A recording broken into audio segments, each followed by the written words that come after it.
약속가족 여러분 반갑습니다. 권은석 목사입니다. 오늘 저랑 같이 먹을 간식은 조영기 목사님의 기도라는 책입니다. 1998년에 나온 책이라 오래되었다고 생각하실 수도 있을 겁니다. 하지만 오래된 노포집에 진한 사골 국물 같은 책이라는 것을 읽어보시는 분들은 아실 수 있을 겁니다. 기도에 대한 깊이 있는 내용들이 어렵지 않고 쉽게 정리되어 있는 책입니다. 꼭 한번 읽어보시기를 추천드립니다. 그러면 간단하게 저와 같이 조영기 목사님의 기도라는 간식을 나눠볼까요? 다들 커피 한 잔, 또 간식도 준비하셨죠? 기도는 모든 그리스도인들의 의무이자 습관입니다. 그러므로 우리는 힘써 기도해야 합니다. 우리는 기도를 통하여 하나님의 보좌 앞에 나아가 하나님께로 임하는 놀라운 은혜와 능력을 체험해야 할 것입니다. 맞습니다. 기도는 의무이자 특권입니다. 그런데 저자이신 조영기 목사님께서는 의무보다 특권을 허락하신 하나님께 더욱 감사하셨습니다. 여러분은 기도가 의무에 가깝습니까? 특권에 가깝습니까? 저도 오늘부터는 하나님을 만나는 특별한 권한을 기쁨으로 사용해 보려고 합니다. 같이 누려보시죠. 성령님, 내 삶의 동반자. 사람들이 목사님의 목회 비결, 특히 놀라운 교회 성장을 이룰 수 있었던 비결이 무엇인지를 묻곤 했답니다. 그럴 때마다 내가 꼭 빼놓지 않는 답변은 성령님과의 인격적 교제였다고 합니다. 어느 날 기도 중에 하나님의 말씀이 임했습니다. 내 아들아, 너는 성령을 알고 있지만 그와 교제를 나눈 적은 없구나. 아버지, 저는 성령으로 거듭났을 뿐 아니라 성령으로 충만해 있습니다. 그런데 더 이상 무엇이 필요합니까? 지금까지 너는 성령을 힘이나 능력을 부어주는 하나님으로만 여겨왔다. 그러나 성령은 인격체이다. 그러므로 너는 성령을 환영하고 존경하며 늘 감사하는 마음으로 성령님과 교제해야 한다. 이 말씀을 들은 목사님은 그 자리에 무릎을 꿇고 다음과 같은 고백을 했다고 합니다. 성령님, 저는 성령님을 알고는 있었지만 인격의 성령님을 바로 알지는 못했습니다. 이제껏 성령님을 슬프게 해드린 것을 회개합니다. 지금에서야 성령님을 환영하고 인정하고 모셔드립니다. 성령님 사모합니다. 기도의 시작은 성령님과의 인격적인 교제입니다. 저는 이 부분에서 무릎을 쳤습니다. 핵심이란 뜻이죠. 앞으로 기도할 때 성령님과 대화로 시작해 보시죠. 처음에는 깊은 기도를 할 때에만 가능했지만 자꾸 성령님의 뜻을 묻고 매사에 성령님을 인정하자 성령님께서 모든 일에 함께 하셔서 선배처럼 친구처럼 나를 인도해 주시고 도와주십니다. 그리스도인의 영적 성숙도 꾸준한 기도의 훈련을 통해서 이루어집니다. 때문에 바울이 디모데에게 오직 경건에 이르기를 연습하라고 권면한 것입니다. 연습과 훈련 없이 하루아침에 뚝딱 이루어지는 일은 아무것도 없습니다. 우리가 날마다 기도해야 하는 이유입니다. 우리가 날마다 기도하는 좋은 습관을 만들어 갈 때 꼭 같이 가져가야 할 습관은 바로 말씀 읽기입니다.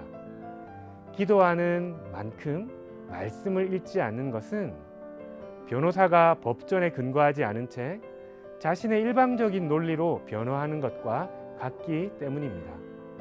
이렇게 말씀에 근거하여 기도하는 분들 중에서도 기도하는 것을 심적으로 어려워하는 분들이 있습니다. 죄를 지어 더럽기만 한데 기도는 무슨 기도? 하나님께서는 나 같은 사람의 기도는 들어주시지도 않을 거야 라며 말이죠.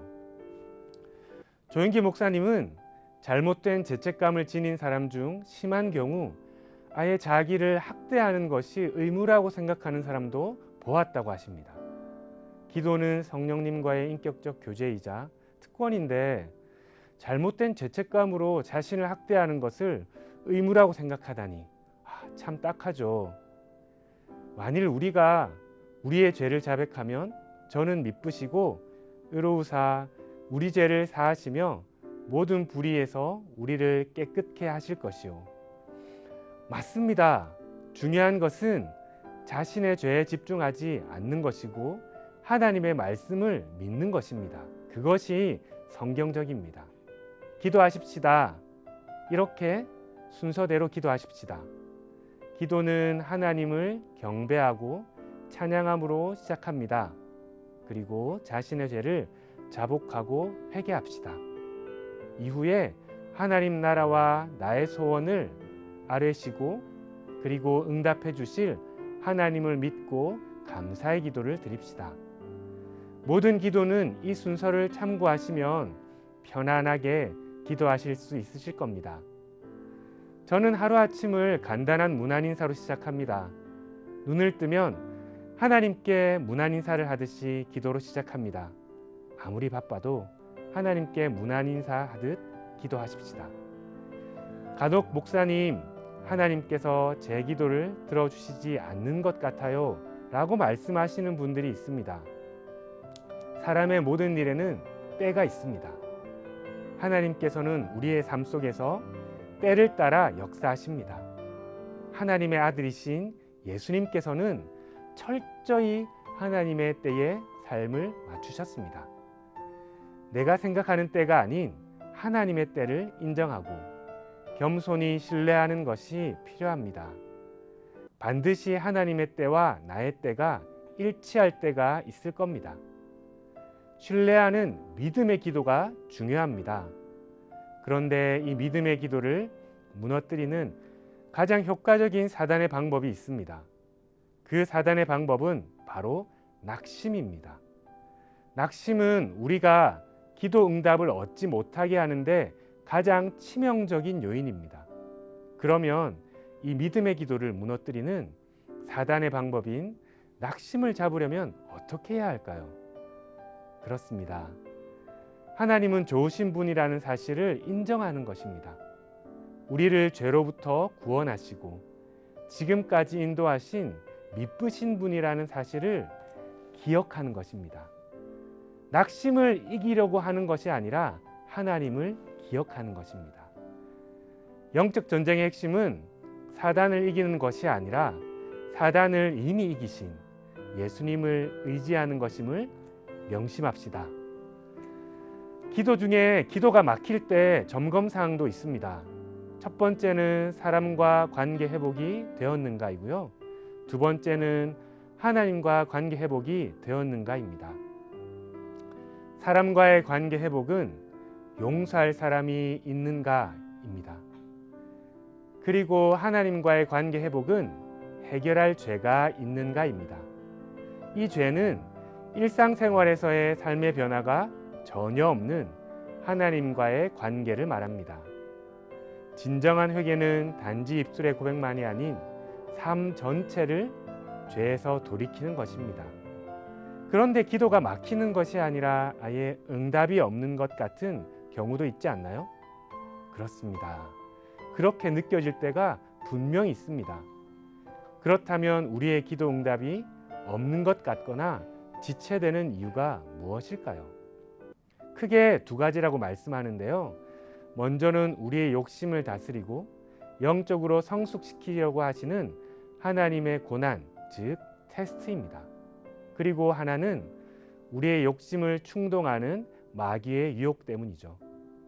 하지만 기도로 응답받았음에도 불구하고 당장 현실에서 해결되지 않는 문제도 덜어 있습니다.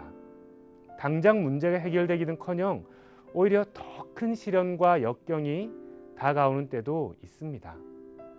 믿음의 조상 아브라함을 보십시오. 약속의 말씀을 받았습니다. 하나님의 응답이 아브라함에게 실제로 이루어진 것은 그의 나이 100세가 되던 해였습니다. 아브라함은 자그마치 25년이나 그 응답이 이루어지기만을 기다려야 했다는 것이죠. 하나님의 응답을 받았다면 그 하신 말씀을 붙들고 감사로 시인하며 기도해야 합니다. 그러므로 내가 너희에게 말하노니 무엇이든지 기도하고 구하는 것은 받은 줄로 믿으라. 그리하면 너희에게 그대로 되리라. 아멘. 그런 의미에서 우리는 가난을 벗어날 또 일용할 양식을 위해 기도해야 하며 영적으로 고침받듯 육신의 병고침을 위해서도 기도해야 합니다. 도적이 오는 것은 도적질하고 죽이고 멸망시키려는 것뿐이요 내가 온 것은 양으로 생명을 얻게 하고 더욱 풍성히 얻게 하려는 것이라. 아멘. 마지막으로 영적으로 성장 단계가 있듯 기도의 성장 원리가 있습니다. 그래서 성도들은 때로 이런 말을 하곤 합니다. 목사님, 초신자 때가 제일 좋았어요. 그때는 기도만 하면 하나님께서 제깍제깍 들어주시곤 했는데 오래 믿으면서 오히려 기도 응답받기가 영 쉽지가 않아요. 왜 그럴까요? 하나님께서 처음 믿은 사람들에게 많은 기적을 주시는 것은 그 사람들의 믿음이 연약한 단계에 있으므로 초자연적인 현상들을 통해서라도 그들의 믿음을 지탱하시려는 것입니다. 하지만 시간이 어느 정도 지나면 시험도 치르게 하시고 연단도 통과하게 하심으로 영혼을 더욱 성숙시키시는 겁니다. 예전과 같이 기도하는데도 응답이 없을 때는 자신의 기도 방식과 신앙 자세를 바꿔볼 필요가 없는지 살펴봐야 합니다. 그리고 자신의 신앙은 어떤 단계에 와 있는지 점검하고 각 단계에 맞는 기도 생활과 자세를 갖추어 성숙한 신앙인으로 자라가야 합니다. 기도하는 성숙한 신앙인을 만나보셨습니까? 어떠셨습니까? 기도의 참 열매를 맺으신 분들이었을 겁니다. 기도의 참 열매가 어떤 것이었냐면 오직 성령의 열매는 사랑과 희락과 화평과 오래 참음과 자비와 양선과 온유와 절제니 이 같은 것을 금지할 법이 없느니라.